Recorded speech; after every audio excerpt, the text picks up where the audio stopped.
शांति।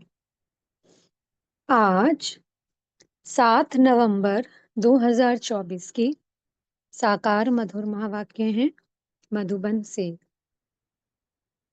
मीठे बाप दादाजी ने कहा, मीठे बच्चे, शिव बाबा आया है तुम्हारे सब भंडारे भरपूर करने। कहा भी जाता है, भंडारा भरपूर काल कंटक दूर। प्रश्न है, ज्ञानवान बच्चों की बुद्धि में किस एक बात का निश्चय पक्का होगा? उत्तर है, उन्हें दृढ़ निश्चय होगा कि हमारा जो पाठ है वह कभी घिसता मिटता नहीं है। मुझ आत्मा में 84 जन्मों का अविनाशी पाठ नुधा हुआ है। यही बुद्धि में ज्ञान है तो ज्ञानवान है, नहीं तो सारा ज्ञान बुद्धि से उड़ जाता है। ओम शांति। बाप आकर रूहानी बच्चों प्रति क्या कहते हैं, क्या सेवा करते हैं? इस समय बाप ये रूहानी पढ़ाई पढ़ाने की सेवा करते हैं। ये भी तुम जानते हो, बाप का भी पाठ है, टीचर का भी पाठ है और गुरु का भी पाठ है। तीनों पाठ अच्छे बजा रहे हैं। तुम जानते हो वह बाप भी है, सदगति देने वाला गुरु भी है और सबके लिए है। अब वो सबको लेकर जाएगा, सदगति देने आया है। कोई गति में जाएगा शांति धाम, कोई सदगति में जाएगा यानी कि स्वर्ग में आएगा। छोटे बड़े बूढ़े जवान सबके लिए एक ही है। सुप्रीम बाप सुप्रीम टीचर है, बेहद की शिक्षा देते हैं।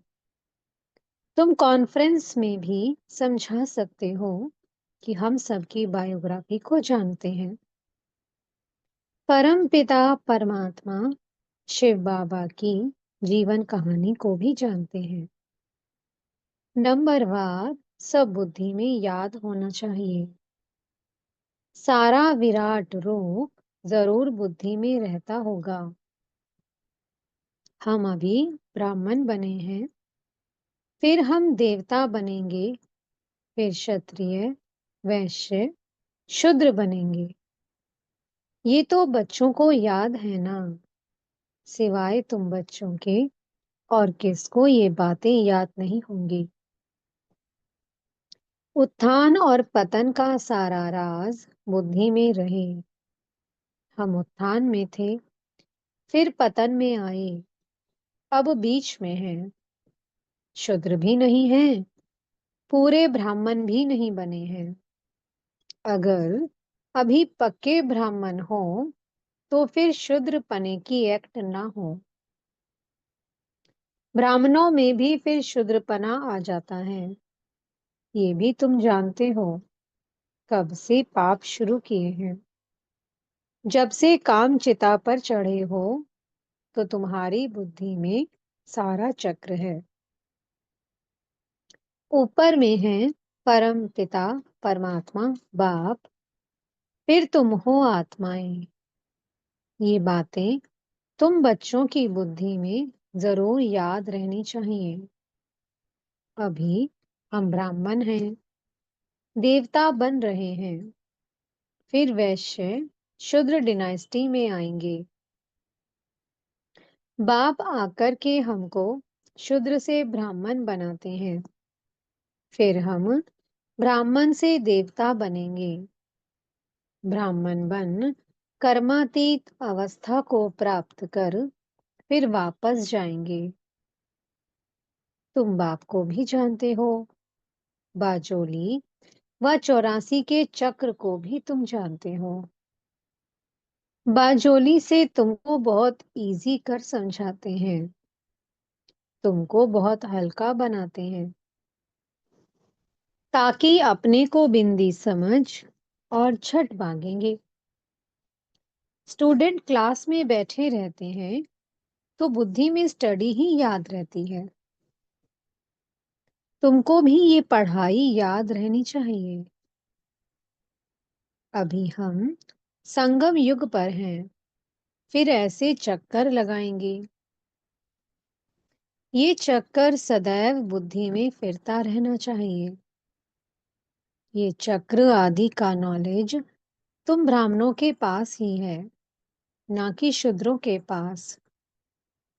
देवताओं के पास भी ये ज्ञान नहीं है। अभी तुम समझते हो, भक्ति मार्ग में जो चित्र बने हैं सब डिफेक्टेड हैं। तुम्हारे पास है एक्यूरेट, क्योंकि तुम एक्यूरेट बनते हो। अभी तुमको ज्ञान मिला है, तब समझते हो कि भक्ति किसको कहा जाता है और ज्ञान किसको कहा जाता है। ज्ञान देने वाला बाप, ज्ञान का सागर अभी मिला है। स्कूल में पढ़ते हैं, एम ऑब्जेक्ट का मालूम तो पड़ता है ना। भक्ति मार्ग में तो एम ऑब्जेक्ट होती नहीं। ये थोड़ी तुमको मालूम था कि हम उच्च देवी देवता थे, फिर नीचे गिरे हैं। अब जब ब्राह्मण बने हो तब पता पड़ा है। ब्रह्मा कुमार कुमारियां जरूर आगे भी बने थे। प्रजापिता ब्रह्मा का नाम तो बाला है। प्रजापिता तो मनुष्य है ना। उनके इतने ढेर बच्चे हैं, जरूर अडॉप्टेड होने चाहिए। कितने अडॉप्टेड हैं? आत्मा के रूप में तो सब भाई भाई हो। अभी तुम्हारी बुद्धि कितनी दूर जाती है। तुम जानते हो, जैसे ऊपर में स्टार्स खड़े हैं, दूर से कितने छोटे दिखाई पड़ते हैं। तुम भी बहुत छोटी सी आत्मा हो। आत्मा कभी छोटी बड़ी नहीं होती है। हाँ, तुम्हारा मर्तबा बहुत ऊंच है। उनको भी सूर्य देवता, चंद्रमा देवता कहते हैं। सूर्य बाप, चंद्रमा माँ कहेंगे। बाकी आत्माएं सब हैं नक्षत्र सितारे। तो आत्माएं सब एक जैसी छोटी हैं, यहाँ आकर पाठधारी बनती हैं। देवताएं तो तुम ही बनते हो। हम बहुत पावरफुल बन रहे हैं। बाप को याद करने से हम सतो प्रधान देवता बन जाएंगे। नंबरवार थोड़ा थोड़ा फर्क तो रहता है। कोई आत्मा पवित्र बन सतो प्रधान देवता बन जाती है, कोई आत्मा पूरा पवित्र नहीं बनती है। ज्ञान को जरा भी नहीं जानती है। बाप ने समझाया है, बाप का परिचय तो जरूर सबको मिलना चाहिए। पिछाड़ी में बाप को तो जानेंगे ना। विनाश के समय सभी को पता पड़ता है, बाप आया हुआ है। अभी भी कोई कोई कहते हैं, भगवान जरूर कहाँ आया हुआ है, परंतु पता नहीं पड़ता। समझते कोई भी रूप में आ जाएगा। मनुष्य मत तो बहुत है ना। तुम्हारी है एक ही ईश्वरीय मत। तुम ईश्वरीय मत से क्या बनते हो? एक है मनुष्य मत, दूसरी है ईश्वरीय मत, और तीसरी है देवता मत। देवताओं को भी मत किसने दी? बाप ने। बाप की श्रीमत है ही श्रेष्ठ बनाने वाली।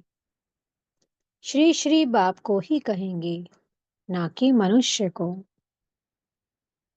श्री श्री ही आकर श्री बनाते हैं।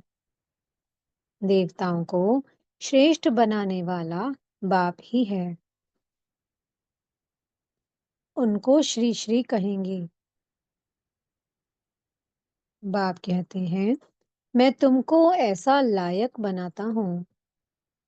उन लोगों ने फिर अपने पर श्री श्री का टाइटल रख दिया है। कॉन्फ्रेंस में भी तुम समझा सकते हो। तुम ही समझाने के लिए निमित्त बने हुए हो।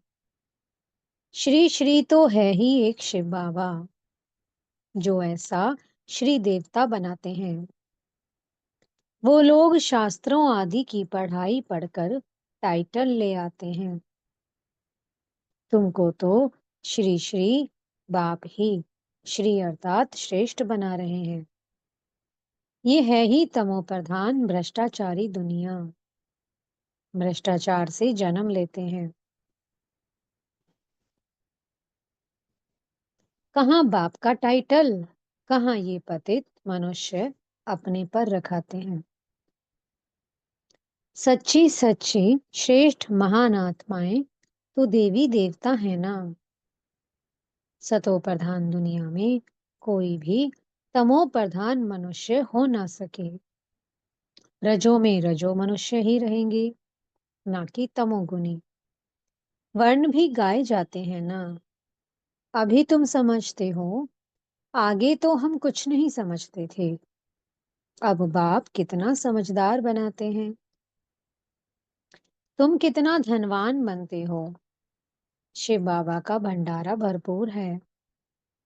शिव बाबा का भंडारा कौन सा है? अविनाशी ज्ञान रत्नों का। शिव बाबा का भंडारा भरपूर, काल कंटक दूर। बाप तुम बच्चों को ज्ञान रत्न देते हैं। खुद है सागर, ज्ञान रत्नों का सागर है। बच्चों की बुद्धि बेहद में जानी चाहिए। इतनी करोड़ आत्माएं सब अपने अपने शरीर रूपी तख्त पर विराजमान हैं। ये बेहद का नाटक है। आत्मा इस तख्त पर विराजमान होती है। तख्त एक ना मिले दूसरे से। सबके फीचर्स अलग अलग हैं। इनको कहा जाता है कुदरत। हर एक का कैसा अविनाशी पार्ट है।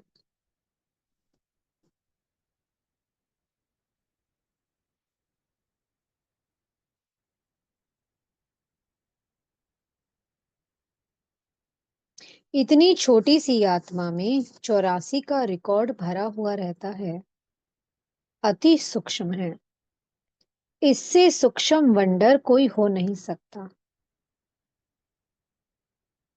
कहते हैं कि रेत का जो एक कण होता है ना, उसका भी चौथाई हिस्सा जो है वो साइज है आत्मा का। इतनी छोटी आत्मा में सारा पार्ट भरा हुआ है, जो यहाँ ही पार्ट बजाती है। सूक्ष्म वतन में तो कोई पार्ट बजाती नहीं है। बाप कितना अच्छी रीति समझाते हैं।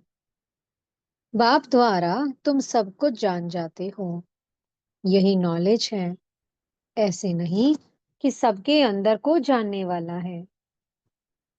ये नॉलेज जानते हैं, जो नॉलेज तुम्हारे में भी इमर्ज हो रही है। जिस नॉलेज से ही तुम इतना उच्च पद पाते हो। ये भी रहती है ना। बाप है बीज रूप। उनमें झाड़ के आदि मध्य अंत की नॉलेज है। मनुष्यों ने तो लाखों वर्ष आयु दे दी है, तो ज्ञान आ ना सके। अभी तुमको संगम पर ये सारा ज्ञान मिल रहा है। बाप द्वारा तुम सारे चक्र को जान जाते हो। इनके पहले तुम कुछ नहीं जानते थे। अभी तुम संगम पर हो। ये है तुम्हारा अंत का जन्म। पुरुषार्थ करते करते फिर तुम पूरा ब्राह्मण बन जाएंगे। अभी नहीं हो। अभी तो अच्छे अच्छे बच्चे भी ब्राह्मण से फिर शूद्र बन जाते हैं। इसको कहा जाता है माया से हार खाना। बाबा की गोद से हार कर रावण की गोद में चले जाते हैं। कहाँ बाप की श्रेष्ठ बनने की गोद, कहाँ भ्रष्ट बनने की गोद। सेकंड में जीवन मुक्ति, सेकंड में पूरी दुर्दशा हो जाती है। ब्राह्मण बच्चे अच्छी रीति जानते हैं कैसे दुर्दशा हो जाती है। आज बाप के बनते, कल फिर माया के पंजे में आकर रावण के बन जाते हैं। फिर तुम बचाने की कोशिश करते हो तो कोई कोई बच भी जाते हैं। तुम देखते हो डूबते हैं तो बचाने की कोशिश करते रहो। कितनी खिटखिट होती है।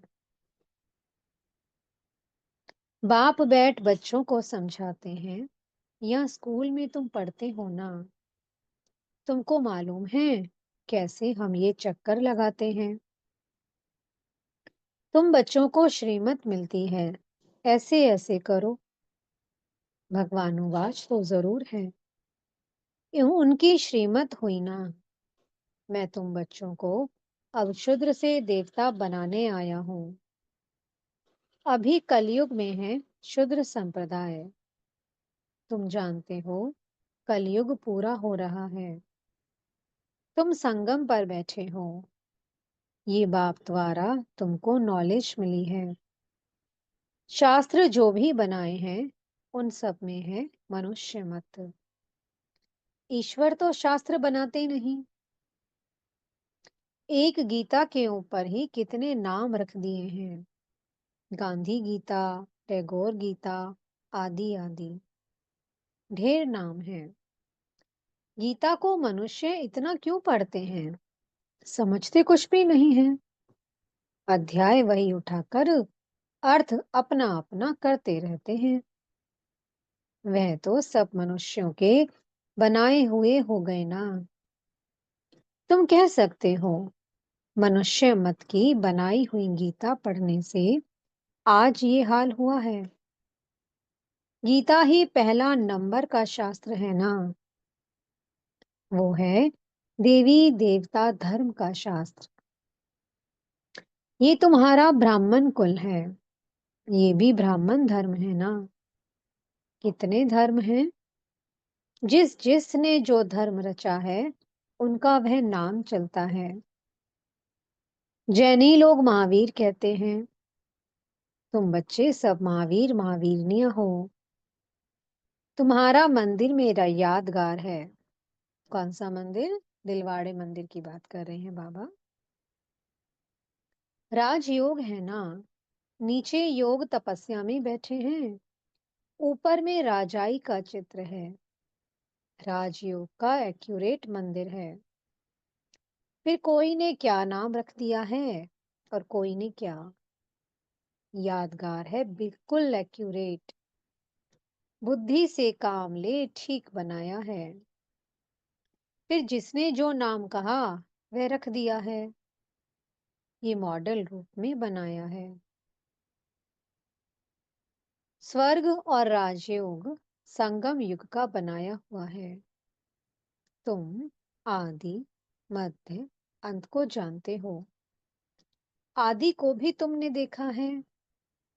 आदि संगम युग को कहो या सतयुग को कहो। संगम युग की सीन नीचे दिखाते हैं। दिलवाड़ा मंदिर में संगम युग की जो सीन हुई, जो हम सब बच्चों ने तपस्या की, वो नीचे दिखाते हैं। फिर राजाई ऊपर में दिखाई है। तो सतयुग है आदि, फिर मध्य में है द्वापर, अंत को तुम देखते ही हो। ये सब खत्म हो जाना है। पूरा यादगार बना हुआ है। देवी देवता ही फिर वाम मार्ग में जाते हैं। द्वापर से वाम मार्ग शुरू होता है। यादगार पूरा एक्यूरेट है। यादगार में बहुत मंदिर बनाए हैं। यहाँ ही सब निशानियां हैं। मंदिर भी यहाँ ही बनते हैं। देवी देवता भारतवासी ही राज्य करके गए हैं ना। फिर बाद में कितने मंदिर बनाते हैं। सिख लोग बहुत होंगे तो वह अपना मंदिर बना देंगे। मिलिट्री वाले भी अपना मंदिर बना देते हैं। भारतवासी अपने कृष्ण का व लक्ष्मी नारायण का मंदिर बनाएंगे, हनुमान गणेश का बनाएंगे। ये सारा सृष्टि का चक्कर कैसे फिरता है, कैसे स्थापना, विनाश, पालना होती है, ये तुम ही जानते हो। इसको कहा जाता है अंधियारी रात। ब्रह्मा का दिन और रात ही गाई जाती है, क्योंकि ब्रह्मा ही चक्र में आते हैं। अभी तुम ब्राह्मण हो, फिर देवता बनेंगे। मुख्य तो ब्रह्मा हुआ ना। ब्रह्मा को रखें या विष्णु को रखें? ब्रह्मा है रात का और विष्णु है दिन का। वही रात से फिर दिन में आते हैं, और दिन से फिर 84 जन्मों के बाद रात में आते हैं। कितना सहज समझानी है। ये भी पूरा याद नहीं कर सकते, पूरी रीति नहीं पढ़ते हैं तो नंबरवार पुरुषार्थ अनुसार पद पाते हैं। जितना याद करेंगे सतो प्रधान बनेंगे। सतो प्रधान सो भारत तमो प्रधान। बच्चों में कितना ज्ञान है, ये नॉलेज सिमरन करनी है। ये ज्ञान है ही नई दुनिया के लिए, जो बेहद का बाप आकर देते हैं। सब मनुष्य बेहद के बाप को याद करते हैं। अंग्रेज लोग भी कहते हैं, ओ गॉड फादर, लिबरेटर। गाइड अर्थ तो तुम बच्चों की बुद्धि में है। बाप आकर के दुख की दुनिया आयरन एज से निकाल गोल्डन एज में ले जाते हैं। गोल्डन एज जरूर पास होकर गया है, तब तो याद करते हैं ना। तुम बच्चों को अंदर में बहुत खुशी रहनी चाहिए और दैवीय कर्म भी करने चाहिए। अच्छा, मीठे मीठे से कीलते बच्चों प्रति माता पिता बाप दादा का याद प्यार और गुड मॉर्निंग। रूहानी बाप की रूहानी बच्चों को नमस्ते। हम रूहानी बच्चों की मीठे रूहानी बाप दादाजी को बहुत बहुत याद प्यार, गुड मॉर्निंग और नमस्ते। धारणा के लिए मुख्य सार है। पहला पॉइंट, बाप से जो अविनाशी ज्ञान रत्नों का अखुट खजाना मिल रहा है, उसे स्मृति में रख बुद्धि को बेहद में ले जाना है। इस बेहद नाटक में कैसे आत्माएं अपने अपने तख्त पर विराजमान हैं, इस कुदरत को साक्षी हो देखना है। दूसरा पॉइंट है, सदा बुद्धि में याद रहे कि हम संगम युगी ब्राह्मण हैं। हमें बाप की श्रेष्ठ गोद मिली है। हम रावण की गोद में जा नहीं सकते। हमारा कर्तव्य है डूबने वालों को भी बचाना। मीठे सतगुरु जी वरदान दे रहे हैं, व्यर्थ संकल्प रूपी पिलर्स को आधार बनाने की बजाय सर्व संबंध के अनुभव को बढ़ाने वाले सच्चे स्नेही भव। माया कमजोर संकल्प को मजबूत बनाने के लिए बहुत रॉयल पिलर्स लगाती है। बार बार यही संकल्प देती है कि ऐसा तो होता ही है, बड़े बड़े भी ऐसा करते हैं। अभी संपूर्ण तो हुए नहीं हैं, जरूर कोई ना कोई कमजोरी तो रहेगी ही। ये व्यर्थ संकल्प रूपी पिलर्स कमजोरी को और मजबूत कर देते हैं। अब ऐसे पिलर्स का आधार लेने की बजाय सर्व संबंधों के अनुभव को बढ़ाओ। साकार रूप में साथ का अनुभव करते सच्चे स्नेही बनो। स्लोगन है, संतुष्टता सबसे बड़ा गुण है। जो सदा संतुष्ट रहते हैं वही प्रभु प्रिय, लोकप्रिय व स्वयं प्रिय बनते हैं। ओम शांति। बहुत बहुत शुक्रिया प्यारे प्यारे हमारे मीठे मीठे बाप दादा जी का। ओम शांति।